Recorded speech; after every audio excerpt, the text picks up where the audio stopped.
Swayam Prabha. Digital India. Educated India.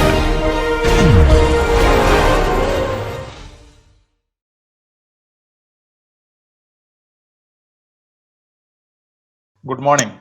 Welcome to the Fluid Mechanics course. We have been discussing solutions of Navier-Stokes equations. In the previous lecture, we have already discussed solutions of creeping motion, or basically the flow where the viscous force is significant compared to the inertia force. So we analyzed the flow for Reynolds number less than 1. Now in this lecture, let us look at Helesa flow. Okay, Helesa developed an experimental concept which provides an analogy to the potential flow theories. We'll see how it evolves. So what is Helesa flow? Helesa flow basically tells that you have a flow between two thin parallel plates and there is an object in between the plates and the flow takes place, and you find out the flow pattern or the flow behavior around the object or due to the obstruction. So this is basically a case where analogy between the potential flow and the viscous flow motion does exist, or we are able to correlate the flow which is in the real fluid that we are carrying out the experiments, as well as in case of potential flow we have assumed the ideal fluid condition. Okay, so we are able to establish an analogy between these two scenarios, and how do we do it, we'll see as we move on the lecture. The justification for such an analogy can be worked out based on the creeping motion solution where the Reynolds number is very low, that is less than 1. Okay, and we have set up this experimental facility, let us say, to enable and observe the streamline pattern around any shape of the body. So here if you look at what we have two plates, one on the top, one at the bottom. Okay, and the flow takes place within the two plates, and we have kept one body here which is a small object, and we want to understand, due to the presence of this small object, how the streamlines or flow patterns are going to change around this object. And you may be thinking that this is a regular object, it's very easy to find out, why do you need to carry out an experiment? That's fine, but assume that you have a complex object with any arbitrary shape. So to find out the flow pattern or to find out the streamlines around such kind of complex shapes, it is not that easy. You cannot really carry out some kind of analytical solutions or the derivations that we have possibly derived earlier. We cannot do that. Okay, so for which this Helesa flow is going to be very important. Now what do we do in this? We basically find out the contour of interest of the body. It is either circular or triangular or rectangular, or it could be any arbitrary shape that is going to be sandwiched between two parallel plates of glass plates for the visualization purpose. Okay, having very small gap thickness. So the thickness between the two glass plates is very small, and within that the object that we are going to put is also smaller than that. How small it is? So for example, the gap thickness could be 0.05 centimeter for the flow of air, and if it is water, because the viscosity is slightly higher, then we can increase it up to 0.09 centimeter for water. Okay, so with this range, if we have a gap and we provide the object within that, the object has to be again smaller than that, and then we release some dye from one side. The flow is taking place and we release the dye from one side at the upstream end of the flow. Okay, and this die with colors is going to trace out the streamlines, okay, that we will be able to observe. All right, so the streamlines, once it is formed, we will be able to see something like this. Now it could be your upstream side here, and you release the die and it propagates along with the flow, and as you see it moves around the body, you see the streamlines, how it follows the profile of the body and how they are placed. Okay, once we see that very close to the obstruction, the viscous flow analogy is going to be erroneous. Why is it so? Very close to the body, in case of an ideal fluid flow, the normal velocity on the surface of the obstruction should be 0. Okay, so basically we are satisfying the no flow boundary condition, but the tangential velocity is going to exist. Why is it so? Because in case of ideal fluid, we assumed that viscosity is 0. So if viscosity is 0, then what happens? If viscosity is 0, your shear stress is going to be 0. If there is no shear stress, then there is no drag. So the particles are not going to stick to the body. So they will keep moving. So the normal velocity is 0, but the tangential velocity is going to exist. So basically, in this case, you are able to satisfy only one boundary condition, that is normal velocity is 0. But in real fluid scenario, your particle velocity of the particle at the boundary is going to be 0 for normal velocity as well as for the tangential velocity. So there is a difference. Okay, so at the boundary or at the surface of the obstruction, the viscous flow analogy is going to be erroneous. That's what we could tell. So as I said, in case of viscous flow in the gap, the tangential velocity and the normal velocities both are going to be 0 on the surface of the obstruction. Okay, so thus there is an over satisfaction of the boundary condition for the potential flow assumption. Okay, so when we are analyzing this, we are satisfying two boundary conditions in case of real fluids. Okay, so now what is the error? The error is at the boundary, and to avoid this error, we can have the gap size. The gap is going to be very, very small, and the obstruction, which could be slightly under the size by 1/4 of the gap thickness. So you remember that we discussed that the gap thickness could be 0.05 centimeter for airflow and 0.09 centimeter for flow of water. So the obstruction is going to be 1/4 of that. So it is going to be very, very small. So although we are trying to find out the flow around a particular shape, that object we are placing within the gap with the required shape is going to be very, very small, and we want to analyze with that. Okay, so that is how we can minimize the error that is going to come. Now the flow visualization is useful for complicated shapes, as I said, of complicated shapes of obstructions for which analytical solutions cannot be obtained so easily. So to get into that, before we get into the complex or complicated shapes, somebody can always go for simple shapes, that is, let us say a circular disc shape, which we can find out analytical solution as well as we can find out the experimental results, and then we provide one analogy. Once we are satisfied, which Helesa did, then we go for any complex shapes. Okay, so that is the contribution by Helesa for our understanding. So here in this case, the streak lines.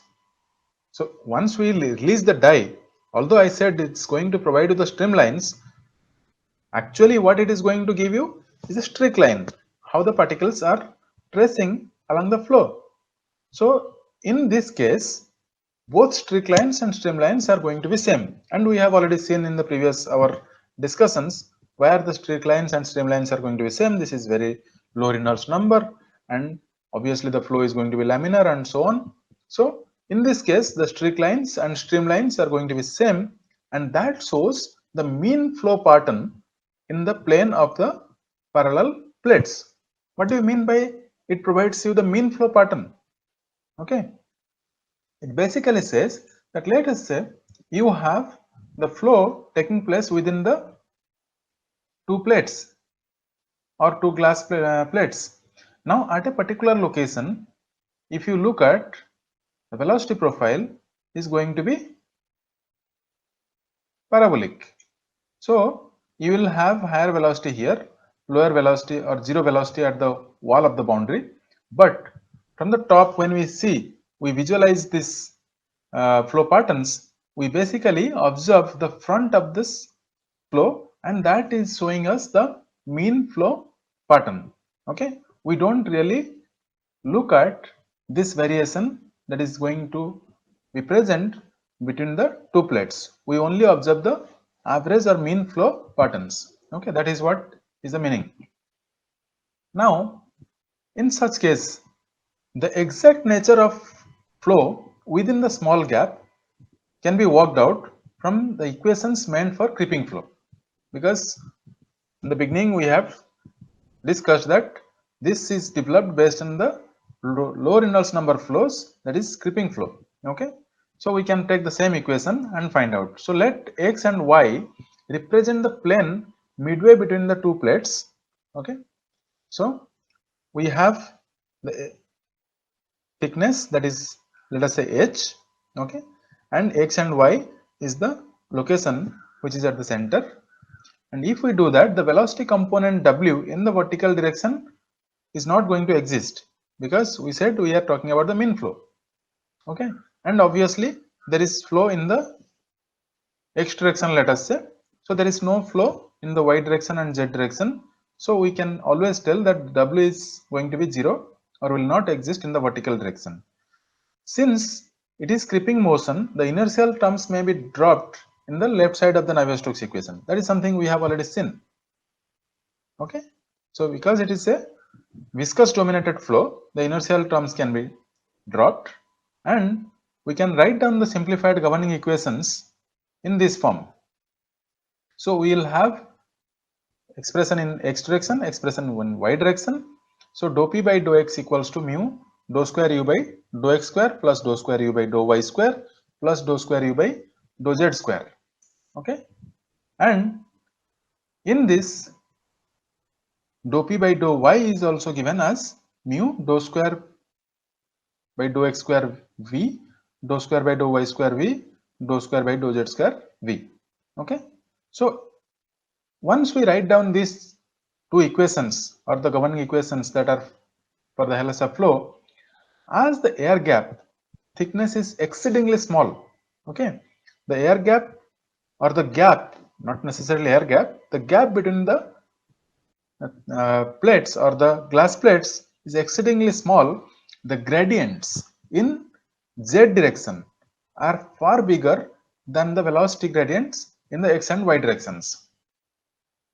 I hope you understood that.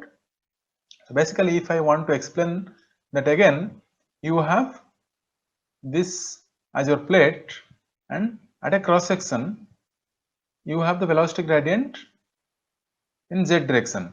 So you have u here. Okay, so the change or the rate of change of velocity in the z direction, that is nothing but your dou u by dou z. Okay, or dou v by dou z, anything. The gradient in z direction are much bigger compared to the gradient in x and y directions. Okay, so because this is very small plate, the velocity is 0 here, and it increases up to the velocity that is at the center, the gradient is substantially high. So based on that, we can neglect the terms dou v by dou x, dou v by dou y, and we can retain only dou v by dou z and dou u by dou z. Why so? Because these two terms are negligible compared to these terms. So even if you neglect these two terms, the results or the final output is not going to be affected. Okay. Now let us look at what we get. Okay, the equation 7 and 8 can further be simplified to get the approximate equations, that by deleting the gradients in the x and y directions, we will be able to write down dou p by dou x equals to mu dou u by dou square u by dou x square, dou square u by dou z square, and dou p by dou y is equals to mu dou square v by dou z square. Alright, now once we have the governing equations framed, now we can write down the boundary conditions. What are the boundary conditions here? We know at the plates the velocity is going to be 0. So at z equals to plus or minus h by 2, if you remember our plane partial flow derivations, we have taken the center line as our origin, and plus h by 2 reaches the upper plate, minus h by 2 reaches the lower plate. So at z equals to plus or minus h by 2, the velocity is going to be 0. That is, u as well as v both are going to be 0. Okay. Once we know that, okay, in addition to these two equations, we also have the continuity equation, which also should be satisfied. So in addition to this continuity equation that needs to be satisfied, will give you this equation, that is dou u by dou x plus dou v by dou y is equals to 0. Okay. So now let us try to solve these equations and apply the boundary conditions. The governing equations and the boundary conditions are identical to the case of plane Poiseuille flow, as we discussed now. And the distribution of u and v with respect to z will be parabolic in nature, and the flow is going to be rotational. Okay. So in the vertical direction within the gap, whether you take u or v, both are going to be parabolic in nature. Okay. And the flow is going to be rotational. For ideal fluid, it was irrotational, but in this case, because it's a real fluid, there is a friction, there is a drag, there is going to be rotation of the particles about their own axis. Okay. So the flow is going to be rotational. The relationship between the average velocity and the pressure gradient can be expressed as this. So we can write down this is based on the derivation, and we have taken it from plane Poiseuille flow. So you can write down the u average is equals to minus 1 by 12 dou p by dou x h square by mu, and that is something we can again rewrite it as dou by dou x of p is the pressure, that is here, ph square by 12 mu. Okay. Similarly, v average is minus dou by dou y of ph square by 12 mu. So basically, we could see that the average velocity is related to the pressure, that is, or the pressure gradient in the corresponding directions. Okay. Now the rotation about the z axis in terms of the average velocities can be written. We know the flow is rotational. So now let us write down, we have got the average velocity. Now let us write down the rotation about the z axis. What is that? That is nothing but your omega z. And how do we write omega z? Omega z is nothing but equals to 1 by 2 multiplied by dou u average by dou y minus dou v average by dou x. And already we have found out the expressions. Let us put it here. If we put it here, it is going to be 1 by 2 minus dou square by dou y dou x. Okay. So what I am going to write here is u average. So you substitute the expression for u average. By substituting that, you could write down minus dou square by dou y and dou by dou x of ph square by 12 mu, plus here again the minus sign comes up here, so it is plus dou square by dou x dou y ph square by 12 mu. And if you look at this, this gives rise to 0. So although we have said the flow is rotational, but still the omega z, when we calculated considering the average velocity, we could satisfy or we could tell that this is irrotational flow. So here this is something you need to understand.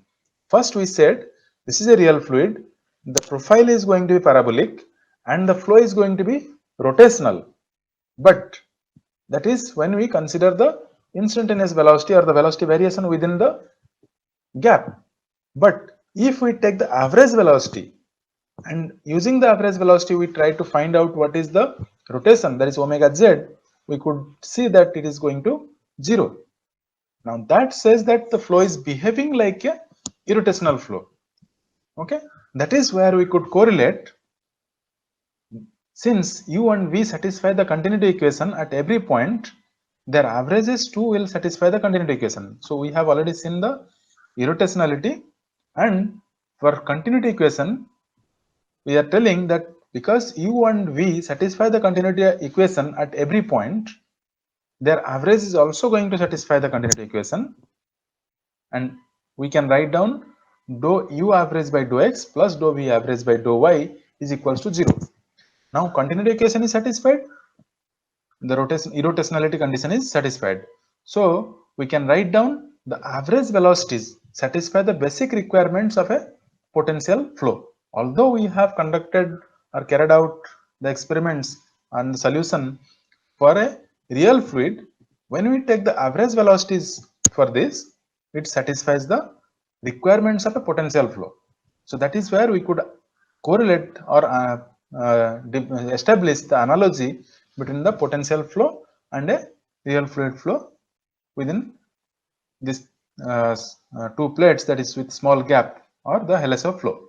Okay, so the fact remains that the distribution of the velocity u and v within the gap is parabolic and the flow is rotational.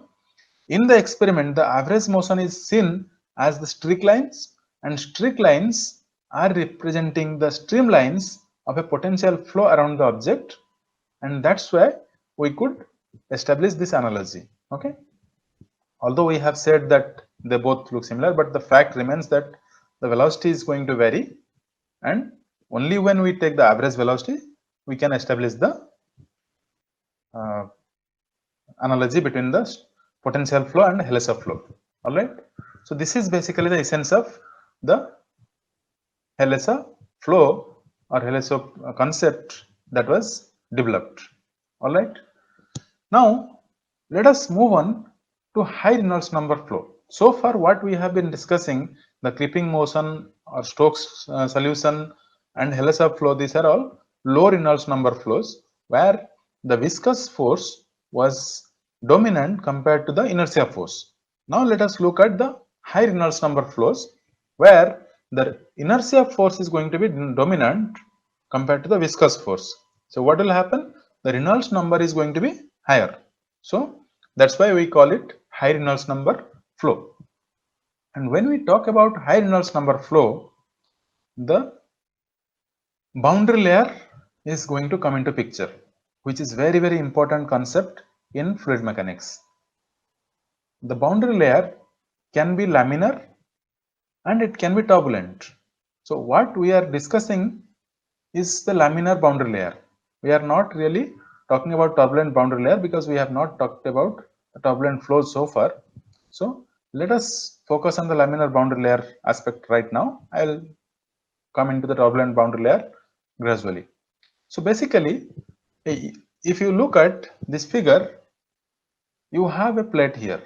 The bottom, you have some plate here on which there is a uniform free stream flow which is approaching towards this. And this uniform free stream flow, if you see, the velocity of that is denoted as u naught or u. So in this I have written u naught.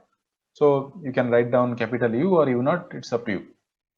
So the uniform free stream velocity approaches a thin flat plate with the velocity u. Okay. Now, because of the viscous action, we have already discussed enough that you have the viscosity of the real fluid, and if the viscosity is there, there will be shear stress on the surface of the plate.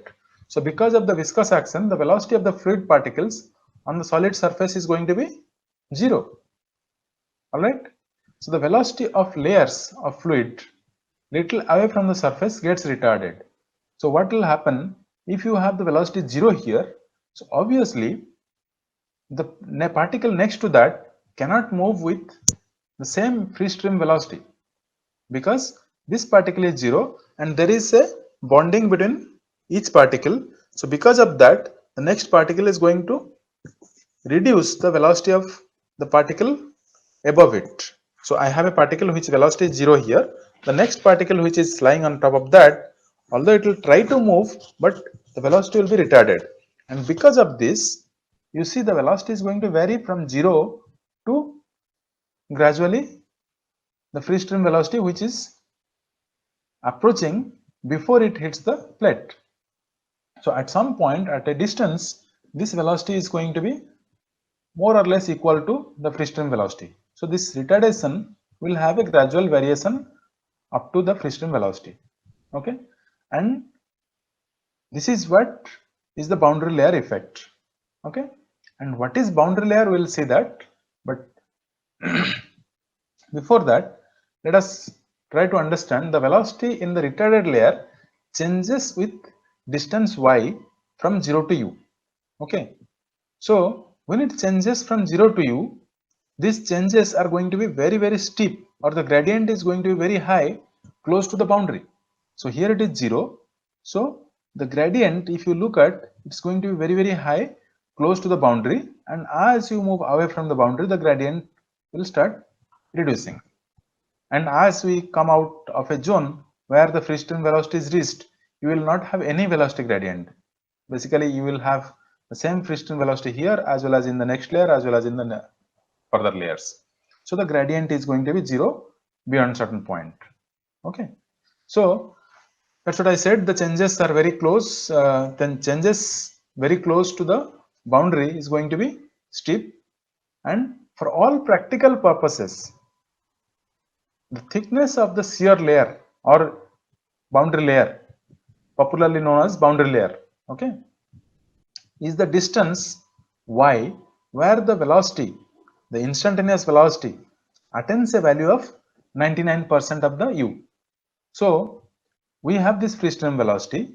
What we are trying to tell that from here we have a shear layer, okay, and this thickness of this shear layer, which is commonly known as the boundary layer thickness, we will be able to define at a point where this velocity is going to be 99% or 0.99 of u naught, because the small variation 0.99 to exactly u naught, it may take quite a large distance. So for practical purposes, we cannot really keep on extending and finding out that. Once we find 99% of the velocity is achieved, that layer we can consider it as a thickness of the boundary layer. Okay, so please understand that this thickness you cannot visualize. This is not visible. We are discussing which is something you have to imagine that is happening within the fluid flow. So this layer starting from 0 to 0.99 u is your boundary layer thickness, and as we move from this point to the end of the plate, this thickness is going to vary. So initially at the start, everywhere it is uniform free stream velocity, so the effect of shear is not there, so the boundary layer thickness is 0, and as we move, the particles started retarding the particles above it, and gradually that retardation effect or the shear effect was transferred to the particles above the other particles.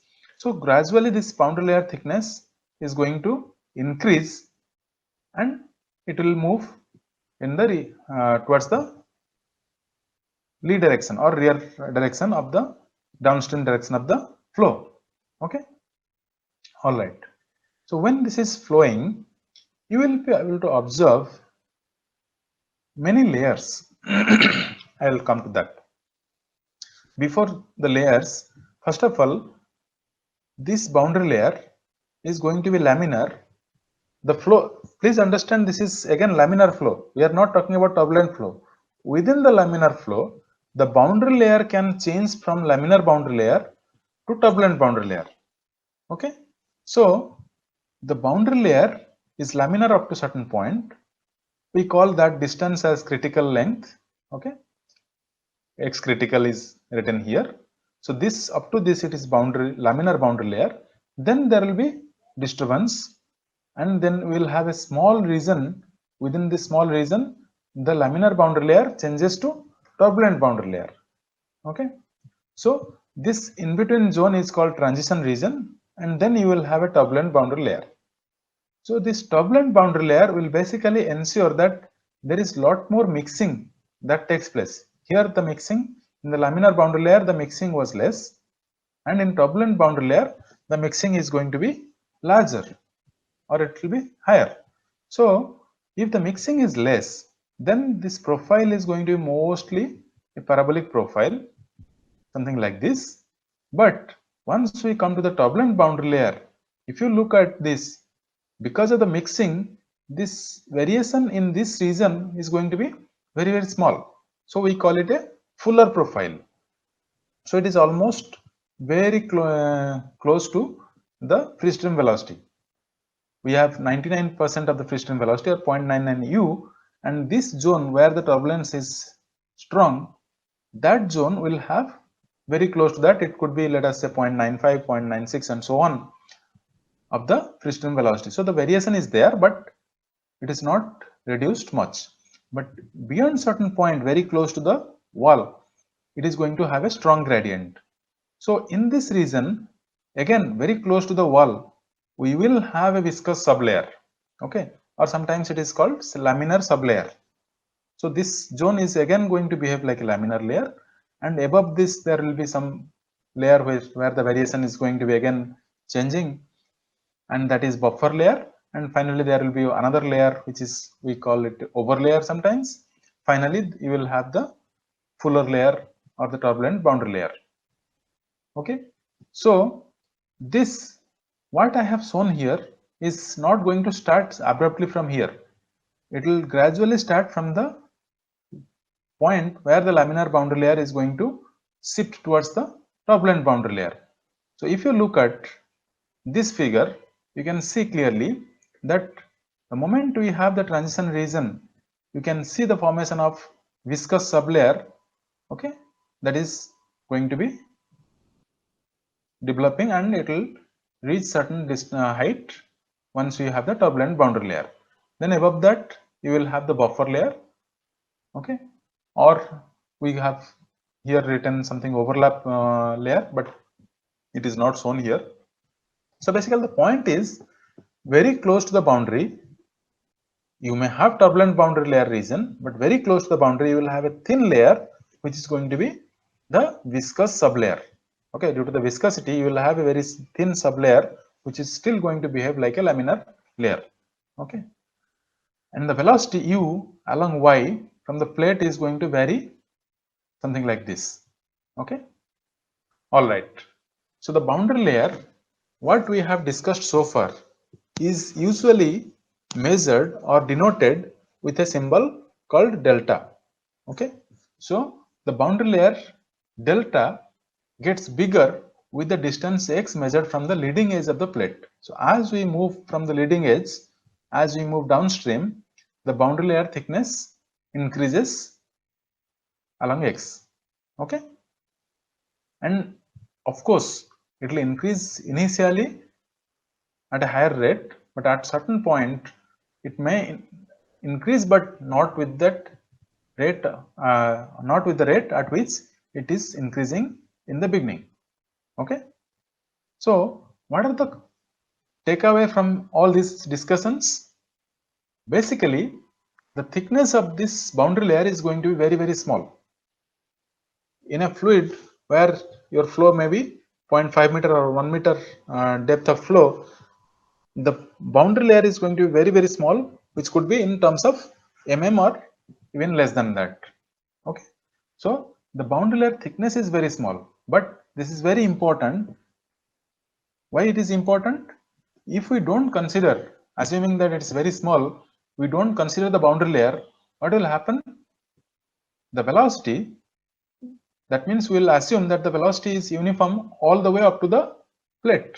And if we assume that, then what will happen? Our velocity gradient is going to be 0, dou u by dou y is going to be 0, and for that, when we take the shear stress tau, that is mu dou u by dou y, that will also be 0, correct? So we will not be able to calculate the shear stress acting on the plate because we did not consider this boundary layer. So we need to consider the boundary layer. So the viscous and inertia forces are comparable in this zone. Okay.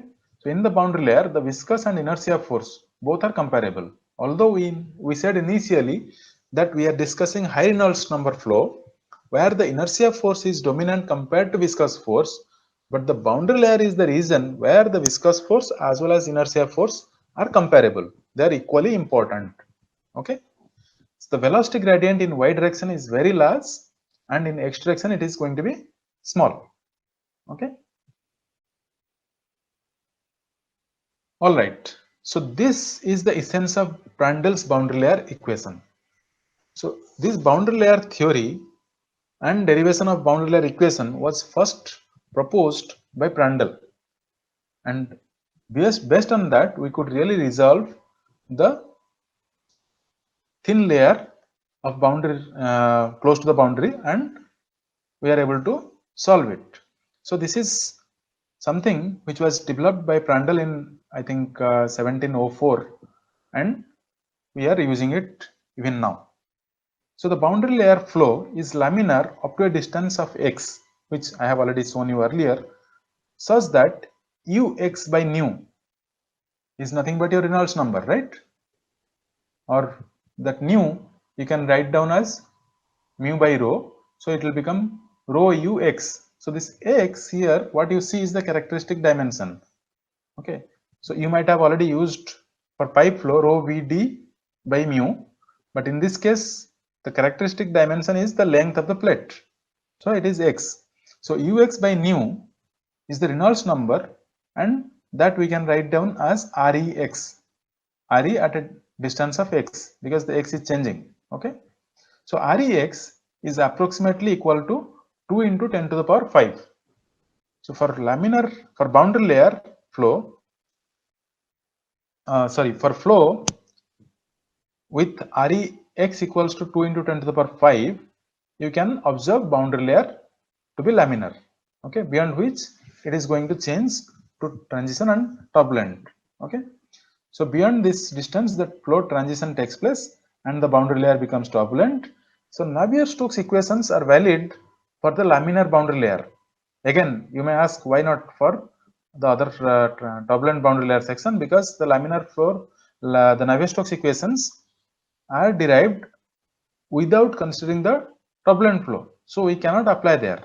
Okay, so there are limitations. All right, so the Navier-Stokes equation is applicable or is valid for laminar boundary layer. Certain approximations will be necessary to solve the governing equations which satisfy the no slip condition. Okay, so that approximations obviously we will see, and these approximations were suggested by Prandtl. Although the concept was told, but then Prandtl also suggested the approximations in, I think, sorry, 19, it's not 1704, it is 1904. So Ludwig Prandtl introduced the boundary layer approximation in the year 1904, and this bridges the gap between the Euler's equation and the Navier-Stokes equation. Euler's equation we did not consider the viscosity, whereas Navier-Stokes equation we considered the viscosity. But when it is coming to the practical applications, the result by resolving this boundary layer, we could really get the essence of this Navier-Stokes equation for the solutions. Okay, so this breakthrough helped to solve the approximate equations. It is known as Prandtl's boundary layer equation in finding the velocity distribution, and the boundary layer shear, that is tau 0, that is going to the shear stress that's going to act on the plate, and the drag that is going to be experienced by the plate. Okay, so this is very, very important for number of applications. Now let us look at the flow outside the boundary layer. as we have already said, outside the boundary layer, the variation of the velocity is negligible. So it is almost equal to the free stream velocity. So the velocity gradient is very, very low, or we say it is 0, 10 to 0. If the velocity gradient is 0, then the effect of viscosity is not going to be felt, because the shear stress, we know tau is equals to mu du by dy. So if du by dy is 0, the effect of viscosity is not going to be felt. So the flow behaves like an inviscid flow. The flow is not inviscid. The fluid is not inviscid. Okay, fluid is viscous, but the flow behaves like an inviscid flow outside the boundary layer. Okay, so that is very, very important for us to understand. So anyone can apply the Euler's equation outside the boundary layer, and within the boundary layer it has to be Navier-Stokes equation. Okay, or the Navier-Stokes equation can be solved all over the domain, but within the boundary layer you need to consider the viscous terms. Outside the boundary layer you may neglect the viscous terms. Okay, so it's the same thing.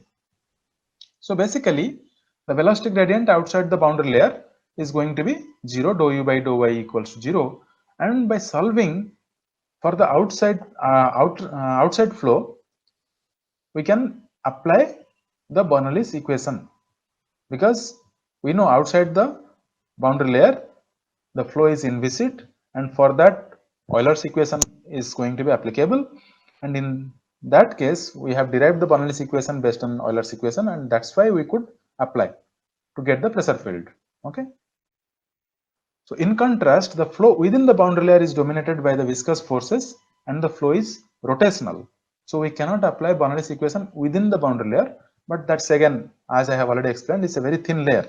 So when you are talking about the larger picture, it is something that you have to understand, that the inviscid flow is dominant in most of the sections, and some section is going to be dominant with boundary layer effect. Okay. So the recent advent of high-speed computers, that CFD models that we have, okay, they are able to solve the Navier-Stokes equations without dividing the flow domain. So earlier, this computational facility or the CFD tools and methods were not there. So people used to divide this boundary layer zone and the outside zone and solve it separately and get the solution. But now with the CFD models, we can take the whole domain or the whole fluid flow as a single flow problem and solve it together. So there are techniques how we can solve. So we usually take a domain, discretize that, and then with that we solve. And that discretization has to be again very, very finer, or small elements you have to take within the boundary layer.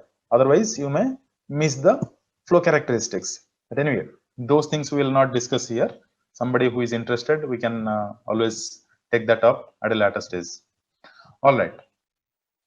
So now in the present situation, it is necessary that we understand how these models or how these equations were developed. Okay, although we may be using the CFD concepts or CFD tools for solving various flow problems, it is necessary what is really happening inside, what kind of concept has gone behind. Only then we will be able to appreciate the results that we get from those models. Because nowadays many students are using these CFD tools without really understanding the concept behind the solutions. So it is necessary we understand that. Okay. All right.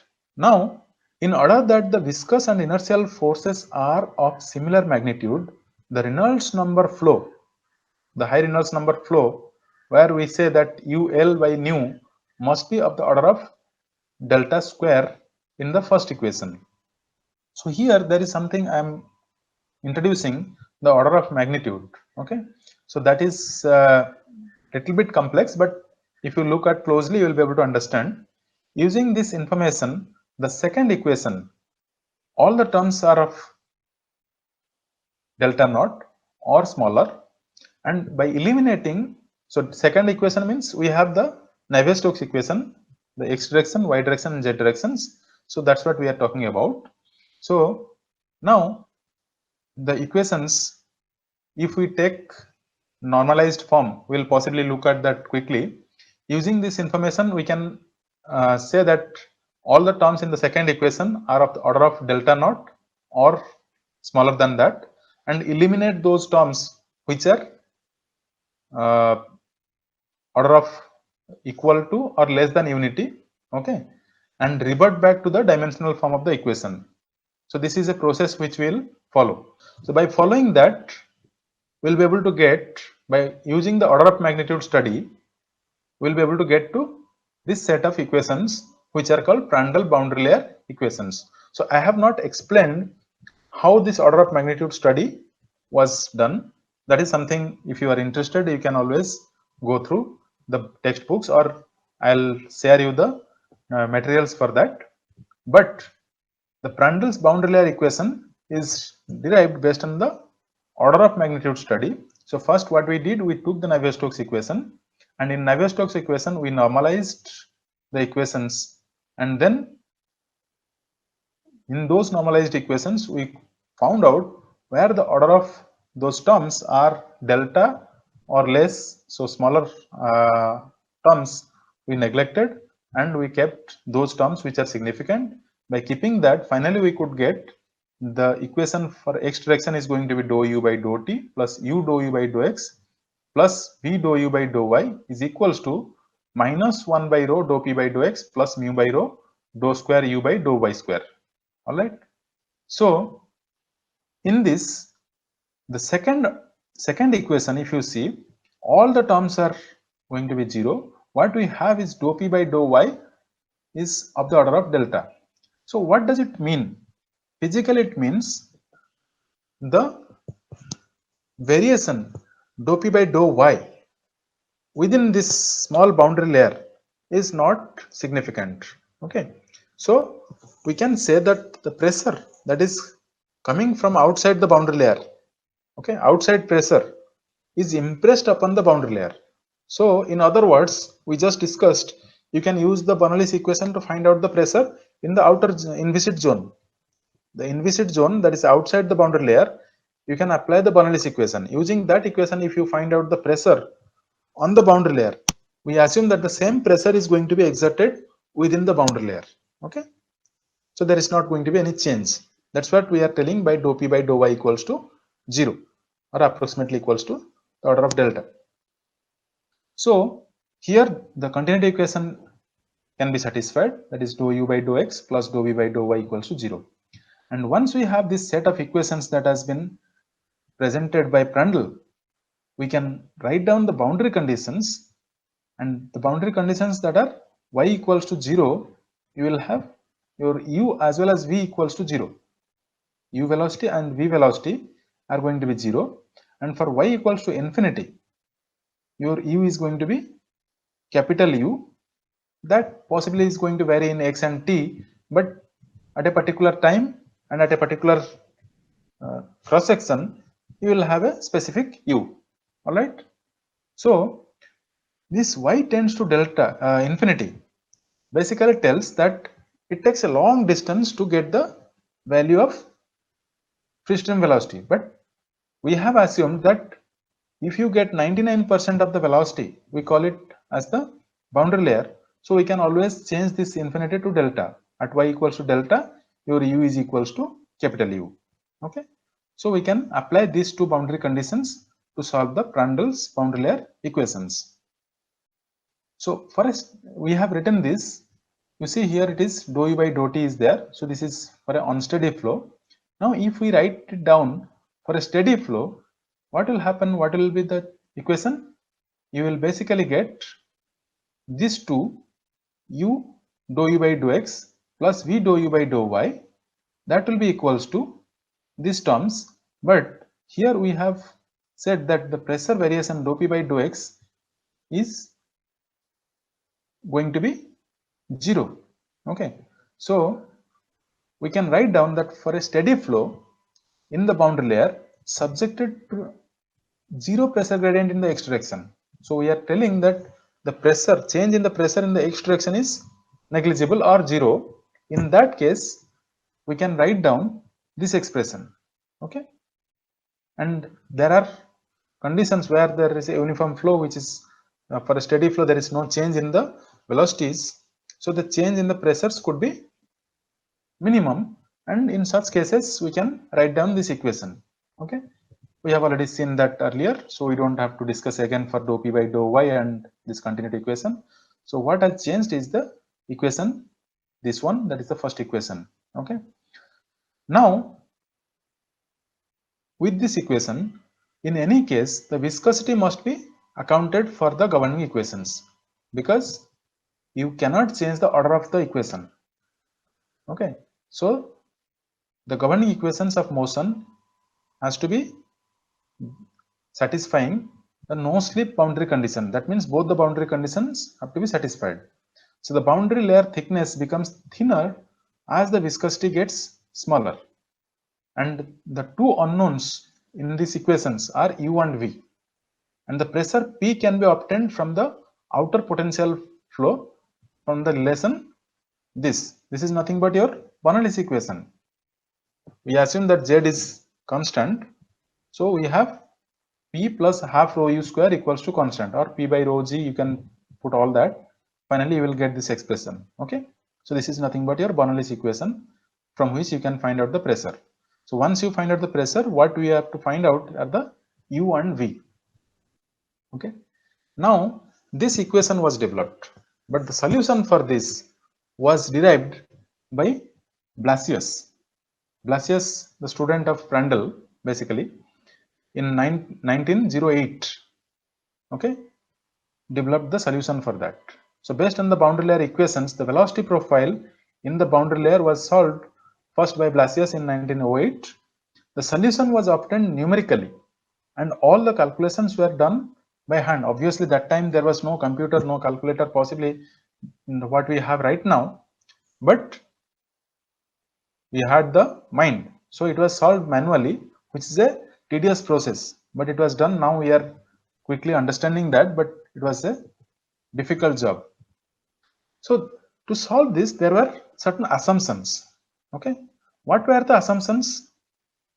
The assumptions were flow is steady, flow is two-dimensional and incompressible, pressure gradient dou p by dou x is equals to 0. That means your ux is a constant, or the variation of velocity in x direction is not there, so it is uniform in the x direction. No body force is acting, body force is neglected. The Reynolds number is high enough so that the boundary layer approximations are valid. So that means very low Reynolds number we are not talking about. Where we are talking, what we are talking here is the high Reynolds number flow, and the flow in the boundary layer is laminar. So these are various conditions or limitations where these solutions are applicable. Okay, so as I said in the beginning, the boundary layer flow can be laminar and then it becomes turbulent, but this is applicable where the boundary layer is laminar.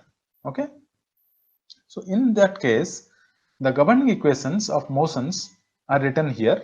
So you have u dou u by dou x plus v dou u by dou y is equals to mu by rho dou square u by dou y square, and the continuity equation dou u by dou x plus dou v by dou y equals to 0.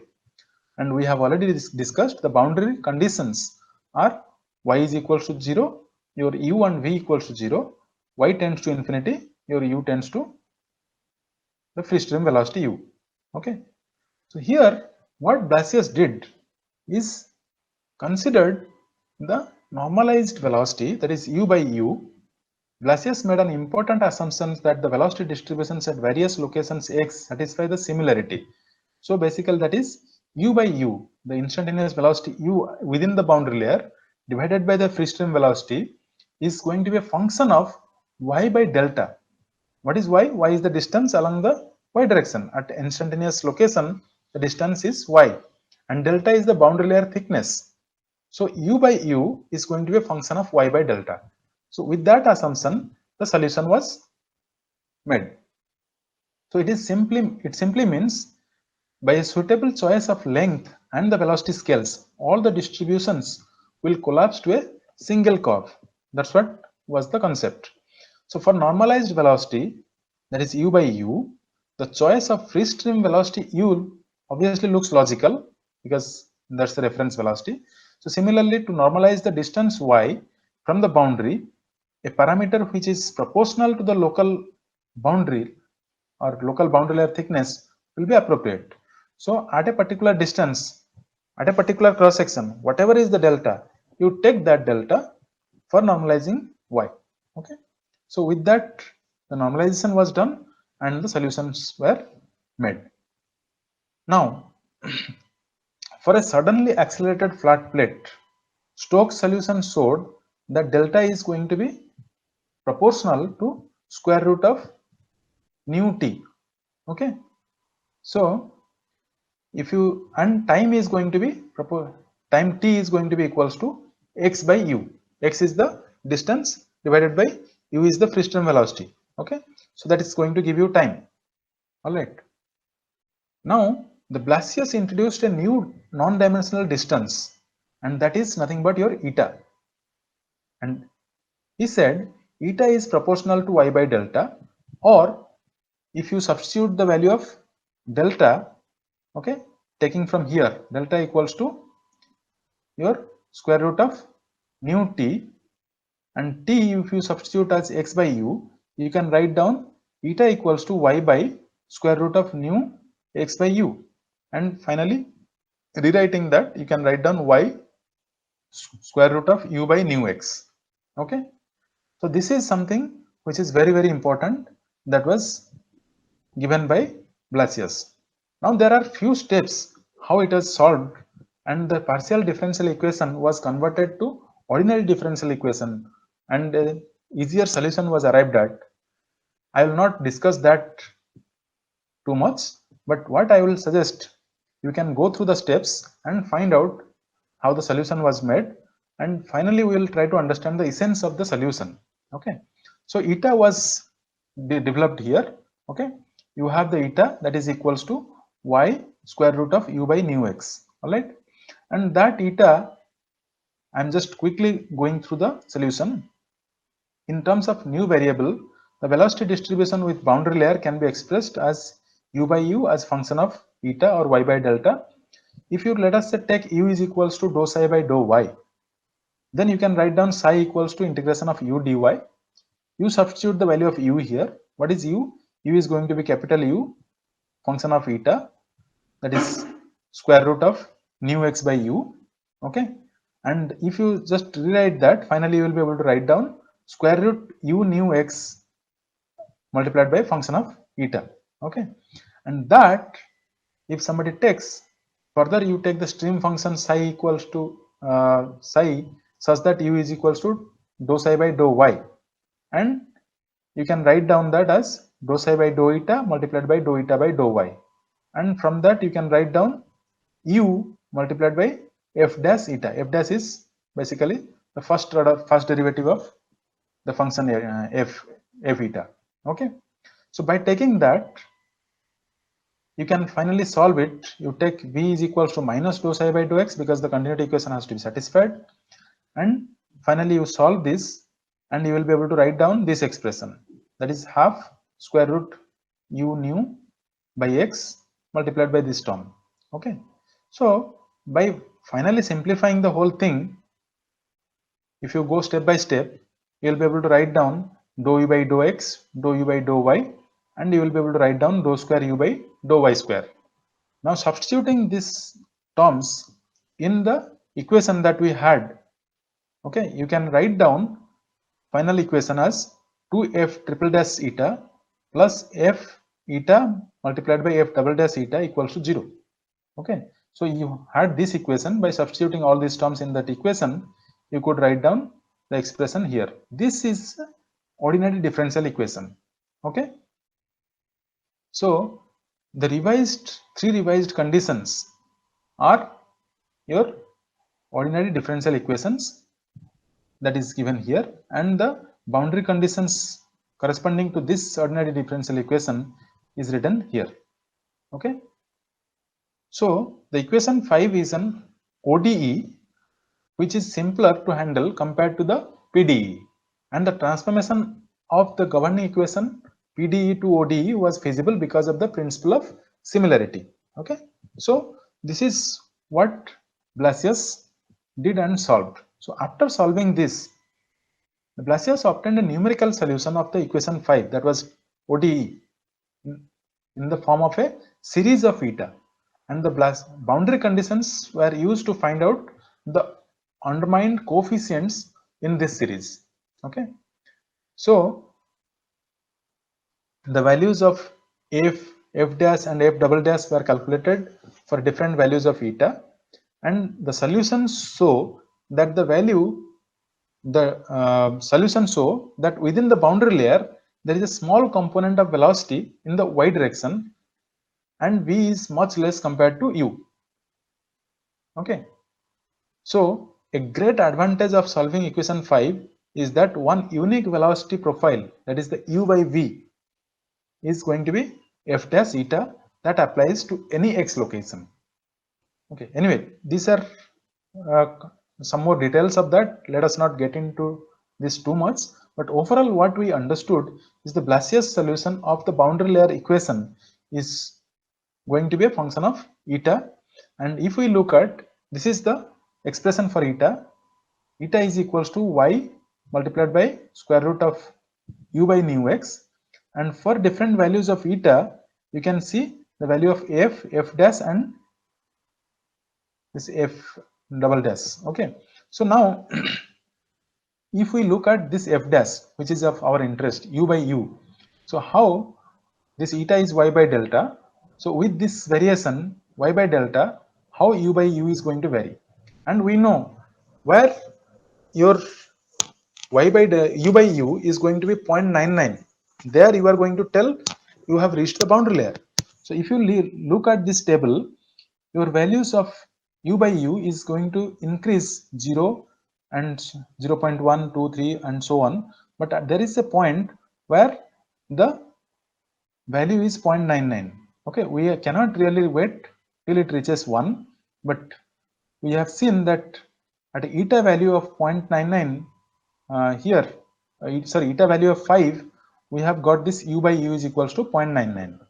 So now that is what is considered as the Blasius formulation.